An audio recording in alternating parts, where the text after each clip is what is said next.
بسم اللہ الرحمن الرحیم۔ آج ہم جنگ بدر کے بعد جنگ احد پڑھیں گے۔ بعض اوقات یہ سوال آ جاتا ہے کہ جنگ بدر میں مسلمانوں نے فتح حاصل کی، ان کی فتوحات کی وجہ کیا تھی؟ اس کا جواب یہ ہے کہ پہلی بات تو یہ ہے کہ نبی کریم صلی اللہ علیہ وآلہ وسلم نے اپنی پہلی ہی جنگ میں بہترین سپہ سالار ہونے کا ثبوت دیا۔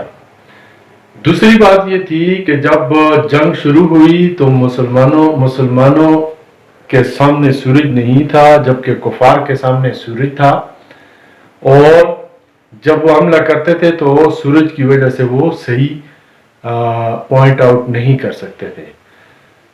تیسری وجہ یہ تھی کہ مسلمانوں نے پانی کے چشمے پہ قبضہ کر لیا تھا، اور اسی طریقے سے دوران جنگ نبی کریم صلی اللہ علیہ وسلم نے ایک مٹھی بھر کے جو ریت یا کنکر پھینکے، اس نے بھی بڑا زبردست کردار ادا کیا، اور سب سے بڑی وجہ کہ اللہ پاک کی مدد تھی اس جنگ میں، اور مٹھی بھر 313 نے 1000 کے لشکر کو شکست دی۔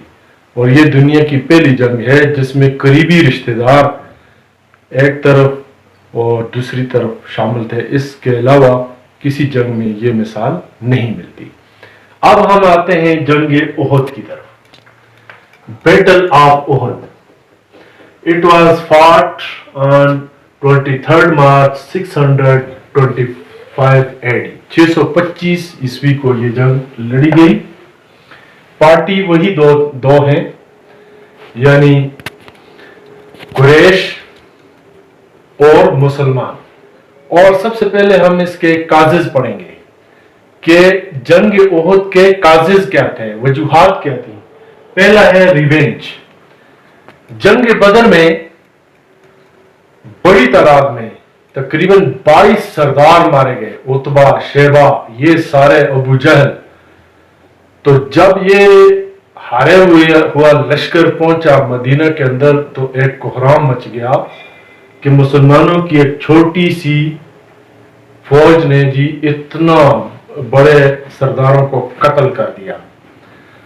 تو مکہ کے اندر ریونج یعنی انتقام کا ایک جذبہ پیدا ہو گیا، اور ابو سفیان کا جو قافلہ سامان لے کر آیا تھا، سارے لوگوں نے فیصلہ کیا کہ اس کا مال بیچ کر جنگ کی وسیع پیمانے پر تیاری کی جائے۔ اس طرح جنگ کی تیاری کی گئی، اور یہ 625 عیسوی کو ایک بہت بڑا قافلہ لے کر کفار مکہ روانہ ہوئے مدینے کی طرف۔ دوسرا اس میں اہم پوائنٹ جو تھا، ہاسٹیلٹی آف ہاشمی اینڈ امیہ۔ یہ ہاشم اور امیہ، یہ میں نے دوسرے ایپیسوڈ میں شاید آپ کو بتایا تھا کہ یہ اصل میں قریش کی یہ دونوں برانچیں، ہاشمی اور امیہ، یہ ان کے درمیان رقابت پائی جاتی تھی۔ اب نبی کریم صلی اللہ علیہ وسلم کا تعلق ہاشمی خاندان سے تھا، ابو سفیان امیہ سے تعلق رکھتے تھے، تو انہوں نے یہ سوچا کہ اگر مسلمان غالب آ گئے تو اس کا مطلب یہ ہے کہ ہاشمی خاندان ہم پہ غالب آ جائے گا، لہذا ان کے اندر انتقام کی ایک آگ بھڑک اٹھی تھی۔ اور اسی طرح سفیان کی بیوی ہندہ جو تھی، اس کا والد جنگ بدر میں مارا گیا، تو اس نے ایک بخشی، ایک غلام تھا، اس کو خصوصی طور پر تیار کیا کہ آپ نے حمزہ کو لازمی طور پر قتل کرنا ہے۔ اب ایونٹس، یہ جنگ شروع ہوتی ہے تو اس میں جو کفار ہے اس کا لیڈر ہے ابو سفیان، اور ان کے پاس 3000 کی فوج ہے، کافروں کے پاس 3000 کی، اور مسلمانوں کے پاس صرف 700 رہ گئے۔ اب یہ بعد میں آپ کو بتایا جائے گا کہ یہ عبداللہ بن ابی، یہ جو تھا، اس نے ایک تجویز دی کہ جنگ جو ہے ہم مدینہ کے اندر ہی لڑتے ہیں، لیکن بعض جوشیلے نوجوان جو تھے انہوں نے کہا نہیں ہم مدینے کے اندر جنگ نہیں لڑتے, ہم باہر جا کر لڑیں گے. تو راستے میں اس طرح ہوا کہ عبداللہ بن ابی جو تھا یہ بیسیکلی منافق تھا, اوپر سے اس نے کلمہ پڑھ لیا تھا لیکن اندر سے یہ مسلمانوں کے خلاف تھا. تو اس نے راستے میں اپنے 300 آدمی الگ کر دیے کہ بھائی میں تو میری کیونکہ تجویز نہیں مانی گئی, میں جنگ میں حصہ نہیں لیتا. اس طرح یہ 300 اپنے بندے الگ کر گیا اور مسلمانوں کے پاس صرف 700 بندے رہ گئے. جو کفار تھے ان کے پاس 700 کوٹس آف میل یعنی زرع بختر پہنے ہوئے بندے تھے, 200 ان کے گھوڑے تھے, جبکہ مسلمانوں کے پاس صرف 50 گھوڑے تھے. اب یہاں پہ یہ جنگ جو شروع ہوتی ہے جنگ احد, اس میں اس وقت خالد بن ولید رضی اللہ تعالیٰ عنہ جو بعد میں مسلمان ہوئے, انہوں نے ایک زبردست قسم کی چال چلی. انہوں نے کیا کیا کہ انہوں نے اپنی آدھی فوج چھپا دی اور آدھی فوج کو یہ میدان میں لے آئے. آدھی کا مطلب انہوں نے 100 گھوڑا اور اسی طریقے سے اونٹ اور کچھ آرمی آگے. یہی ٹیکٹس بعد میں منگولوں نے اور دوسرے لوگوں نے بھی جنگ میں استعمال کیے. جنگ شروع ہوتی ہے تو جنگ سے پہلے نبی کریم صلی اللہ علیہ وسلم نے یہ جبل, آپ کو یہ احد کا پہاڑ میں نے ایک مثال دیتا ہوں, یہاں پہ ایک تنگ گھاٹی تھی, اس کو آج کل جبل الرمات کہتے ہیں, دی ہل آف دا آرچر, تیر والوں کی پہاڑی.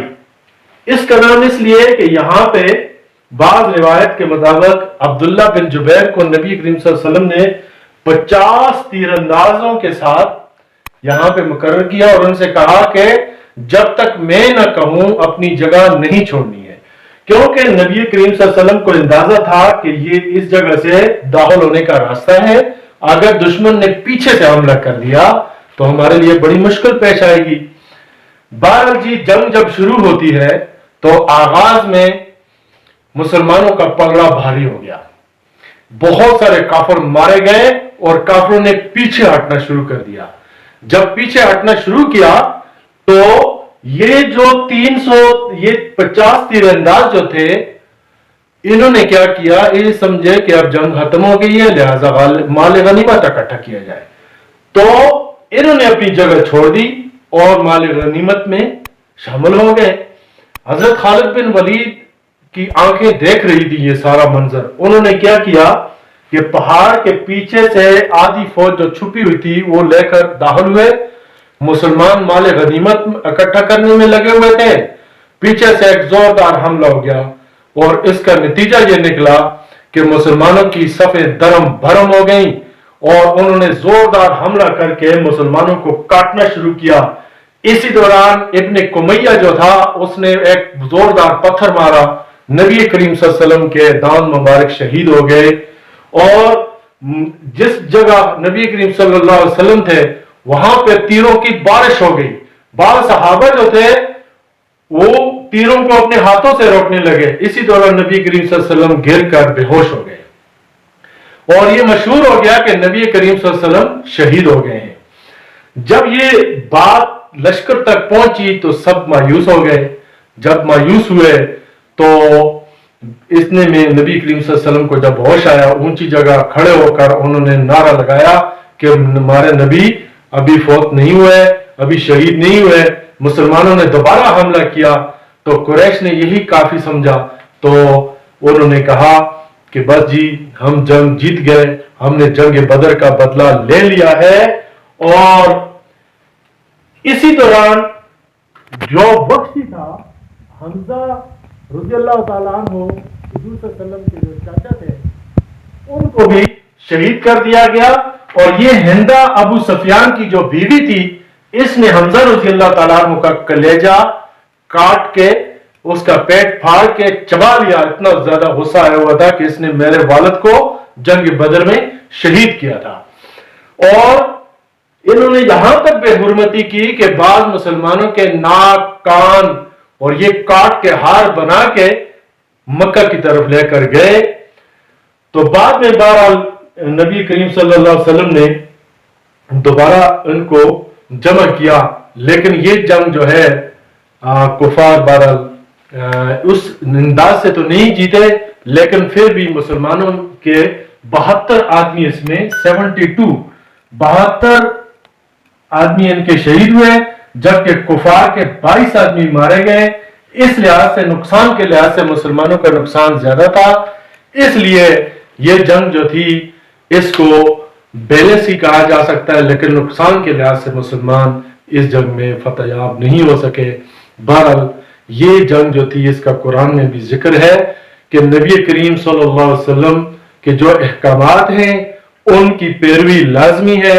اگر وہ 50 تیر انداز اس درے سے اپنی جگہ نہ چھوڑتے تو کفار پلٹ کے حملہ نہیں کر سکتے تھے۔ اور دوسری وجہ یہ تھی کہ یہ خالد بن ولید بعد میں جو فتح مکہ کے بعد مسلمان ہوئے تو یہ بہت بڑے واریر تھے، اور یہ جنگ کے ٹیکٹس کو جتنا یہ سمجھتے تھے، دنیا کی تاریخ میں خالد بن ولید جیسا عظیم سپہ سالار اور اس جیسا بہادر سولجر دنیا کی تاریخ میں نہیں ملتا۔ بہرحال یہ واقعات تھے جنگ احد کے، جو کہ 625 AD عیسوی کو لڑی گئی۔ تو اب آگے، تو یہ جنگ احد جو تھی یہ اس کو صحیح معنوں میں شکست تو نہیں کہا جا سکتا، لیکن پھر بھی مسلمانوں کے زیادہ لوگ اس میں شہید ہوئے۔ تو اس کی وجوہات کیا تھی؟ پہلی وجہ یہ تھی کہ مسلمانوں نے یعنی جنگ کی بجائے مال غنیمت جو تھا اس کو زیادہ اہمیت دی، ایک بات تو یہ تھی۔ دوسرا یہ ایک سبق تھا مسلمانوں کے لیے کہ نبی کریم صلی اللہ علیہ وسلم کا جو ارشاد ہے، جو حکم ہے یا کسی بھی کمانڈر کا، تو اس کو اوبے کرنا بہت ضروری ہے۔